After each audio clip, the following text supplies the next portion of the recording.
nangangasim na ang buling.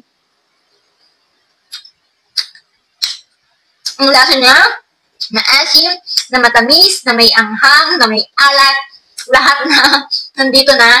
Spicy po ang masarap. Hoy! Guys, eto spicy to. 1 kilo tong binili ko na sampalok candy, guys. Grabe, ang bango.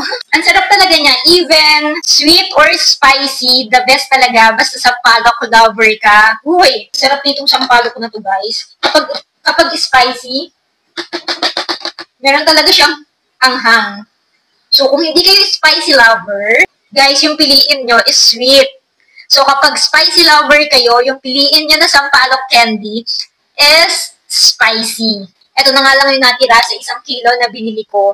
Nung unang araw, ang lakas kong kumain dito, guys. Pero nung mga sumunod na mga araw na, hinihinaan ko na lang, paisa-isa na lang pagkatapos kumain, patikim-tikim na lang. Kasi guys, marami siyang sugar. So, I realize na baka tumaas yung sugar ko. Kaya naman, okay na sa akin yung paisa-isang piraso lang yung kakainin ko. Dahil baka nga tumaas yung sugar ko.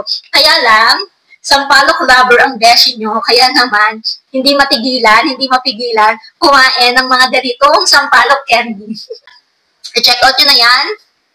Ilalagay ko ang link nito sa aking yellow basket kung gusto nyo rin ng mga ganitong sampalok candy. So, yun lang po. Thank you for watching. Kuting-ting. Bye!